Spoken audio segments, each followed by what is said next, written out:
মনোবীক্ষণ polyclinic, চিকিৎসার জগতে এক দশক। এখন এখানে সব বিষয়ে ডাক্তারবাবু এক ছাদের তলায়। ফোন করুন 7477799515 এই নম্বরে। No justice, no service, no safety, no service. সবাই মিলে স্লোগান দাও, নিরাপত্তার যোগান দাও। আমাদের দাবি মানতে হবে, মানতে হবে, মানতে হবে। আমার দিদির বিচার চাই, বিচার চাই, বিচার চাই। আজও কর্মবিরতিতে জুনিয়র ডাক্তাররা। জুনিয়র ডাক্তারদের কর্মবিরতি চলছে মুর্শিদাবাদ মেডিকেল কলেজে। আরজিকর কাণ্ডের প্রতিবাদে জুনিয়র ডাক্তারদের কর্মবিরতি আজ 10ম দিনে পড়ল। এখনো মেডিকেল কলেজে হাসপাতালের এমার্জেন্সির সামনে বিক্ষোভরত জুনিয়র ডাক্তাররা।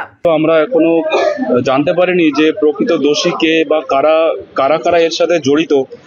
তো আমরা এই দাবিতে আজকে 10 নম্বর দিনে আমরা জুনিয়র ডাক্তাররা মানে ইন্টার্ন হাউস স্টাফ, পিজিটিআর, এসআর দাদা দিদিরা আমরা কর্মবিরতিতে আছি। কিন্তু আমাদের হসপিটালের সমস্ত কাজকর্ম চলে যাচ্ছে, সমস্ত পরিষেবা, ওপিডি, ইমার্জেন্সি, আউটডোর পরিষেবা আর আমাদের ওয়ার্ডে সব কাজ আমাদের সিনিয়র স্যাররা করে যাচ্ছেন। তো সাধারণ মানুষের কোনো অসুবিধা এই মুহূর্তে হচ্ছে না, সমস্ত পরিষেবায় চালু আছে। নারকীয় এই ঘটনার প্রতিবাদে দেশ জুড়ে আন্দোলনে সামিল হয়েছেন চিকিৎসক থেকে নার্সরা। জেলায় জেলায় কর্মবিরতিতে জুনিয়র ডাক্তাররা।